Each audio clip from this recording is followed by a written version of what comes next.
Guys നിങ്ങളിത് കണ്ടായിരുന്നു. നമ്മുടെ കല്യാണി പ്രിയദർശൻ അങ്ങ് ക്യാൻസർ ഇവന്റിൽ പങ്കെടുത്തതാണ് ഗായ്സ്. അതെ, നമ്മുടെ കേരളത്തിൽ നിന്നുള്ള ഒരു നടി അങ്ങ് ഇറ്റലിയിൽ പോയിട്ട് ഒരു ഷോയിൽ ഒരു ഇവന്റിൽ പങ്കെടുക്കുകയാണ് ഗായ്സ്. നമ്മൾ അഭിമാനിക്കണം ഇതൊക്കെ കാണുന്ന സമയത്ത്. കാര്യം ഇന്ത്യയിൽ നിന്ന് എത്ര നടിമാരായിരിക്കും ഇതിന് ചാൻസ് നോക്കുന്നത്. ബട്ട് ഗായ്സ്, കല്യാണി പ്രിയദർശൻ അങ്ങ് എത്തി. And the look was amazing guys. നിങ്ങളെ നോക്കിയ ഡ്രസ്, ബാക്കിൽ ടാറ്റു കണ്ടോ? അതെ, 4 ദിക്കും കാണിക്കുന്ന ഒരു ടാറ്റു.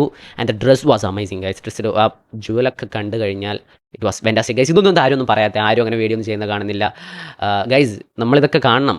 പുള്ളിക്കാരിക്ക് അങ്ങ് എത്തി. പുള്ളിക്കാരി കേരളത്തിൽ നിന്ന് വിട്ട് ബോളിവുഡ് അങ്ങോട്ട് പോവുകയാണ്. Interesting and incredible and amazing.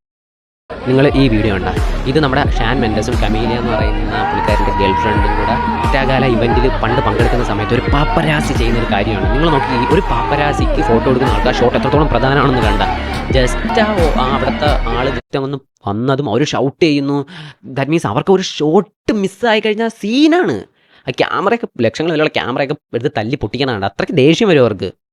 ഇതാണ് ചില സമയങ്ങളിൽ സെക്യൂരിറ്റീസ് ഒക്കെ കടന്നു പോകുമ്പോൾ തന്നെ ഇവരുടെ അലറക്കമാണ് അവിടെ കിടന്ന്. What a coincidence. നിങ്ങളിൽ പലർക്കും സണ്ണി ലിയോണിൻ്റെ ഒരു ഐറ്റം ഗേൾ എന്നുള്ള രീതിയിലായിരിക്കും കാണുന്നത്. പക്ഷേ സണ്ണി ലിയോണിൻ്റെ ഈ ഒരു കൈൻഡ് മനസ്സ് ഒരുപാട് പേർക്ക് അറിയില്ലായിരിക്കും. അത് ഗൈസ്, ഈ പുള്ളിക്കാരി വർഷങ്ങൾക്ക് മുമ്പ് ഒരു കുട്ടിയെ ദത്തെടുത്തിട്ടുണ്ടായിരുന്നു. അതേ, ഒരു പെൺകുട്ടിയെ. സോ പുള്ളിക്കാരിക്കുള്ള 2 മക്കളും ബയോളജിക്കലി പുള്ളിക്കാരിയുടെ മക്കളാണെങ്കിൽ പോലും വാടക ഗർഭപാത്രത്തിലൂടെ കിട്ടിയ കുട്ടികളാണ്. പക്ഷേ 3ാമതൊരു കുട്ടീനെയും പുള്ളിക്കാരി ദത്തെടുത്തു. അതിൻ്റെ ഒരു കാരണം പുള്ളിക്കാരി ഒരു ഷോയിൽ പറഞ്ഞിട്ടുണ്ട്, ഒരു പോഡ്കാസ്റ്റിൽ എന്തോ പറഞ്ഞിട്ടുണ്ട്. കാര്യം പുള്ളിക്കാരിക്ക് ഇതിന് മുമ്പ് 4ഓളം പെൺകുട്ടികളെയാണ് ഈ വാടക ഗർഭപാത്രം ആ സമയത്ത് നഷ്ടമായത്. എന്തോ ഭ്രൂണ വികസിപ്പിക്കുന്ന സമയത്ത് എന്തോ നഷ്ടമായത്.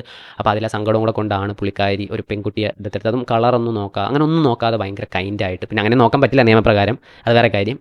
സോ ഭയങ്കര ഒരു കൈൻഡായിട്ടുള്ള കാര്യമാണ് ഗൈസ്. നമ്മുടെ മൗനി റോയ് ഡിവോഴ്സായി എന്നാണ് ഏകദേശം നമ്മൾ അറിയുന്നത്. അത് ഗൈസ്, അതൊരു റൂമർ അല്ല, അത് ഏകദേശം കൺഫേം ആയിട്ടുള്ള കാര്യമാണ്. സോ 4 വർഷം മുമ്പ് കല്യാണം നടക്കുന്ന സമയത്ത് തന്നെ ഒരുപാട് പേര് അന്നേ പറഞ്ഞിരുന്നു ഇത് ഒരുപാട് നാൾ പോവില്ല. ഇപ്പോൾ കല്യാണം കഴിഞ്ഞ ശേഷം ഹസ്ബൻഡിൻ്റെ കൂടെ വരുന്ന ഫോട്ടോസും അതിനൊക്കെ കൂടുതൽ പുള്ളിക്കാരി ഇട്ടുകൊണ്ടിരുന്നത് നമ്മുടെ ദിശ പട്ടാനിയുടെ കൂടെയുള്ള ഫോട്ടോസും വീഡിയോസുമാണ്. അതെ ഗൈസ്, അന്നേ എല്ലാവരും പറഞ്ഞു ദിശ പട്ടാനിയോടുള്ള കൂട്ടത്ര ശരിയല്ല. കമൻറ്റുകളൊക്കെ കാണുന്ന സമയത്ത് നമുക്ക് അന്നേ ഊഹിക്കാമായിരുന്നു. അതെ, അപ്പോൾ വർഷങ്ങൾക്ക് നീണ്ട ദാമ്പത്യം ഡിവോഴ്സിലെത്തിയിരിക്കുന്നതാണ് നമ്മൾ അറിയുന്നത്.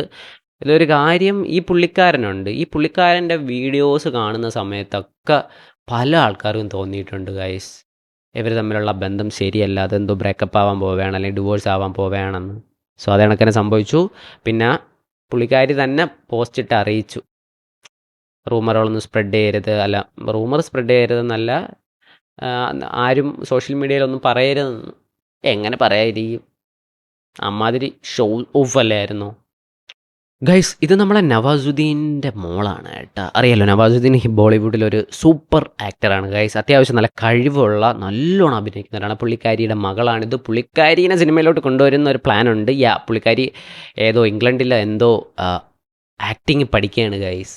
അതെ, സത്യം പറഞ്ഞാൽ നെപ്പോ കിഡ്സൊക്കെ മിനിമം ആക്ടിങ് പോയി പഠിക്കണം, പഠിച്ചിട്ട് വേണം വരാൻ. കാര്യം പഠിച്ചിട്ട് വന്നില്ലെങ്കിൽ നിങ്ങൾ എയറിലാണ് നെപ്പോ കിഡ്സ്.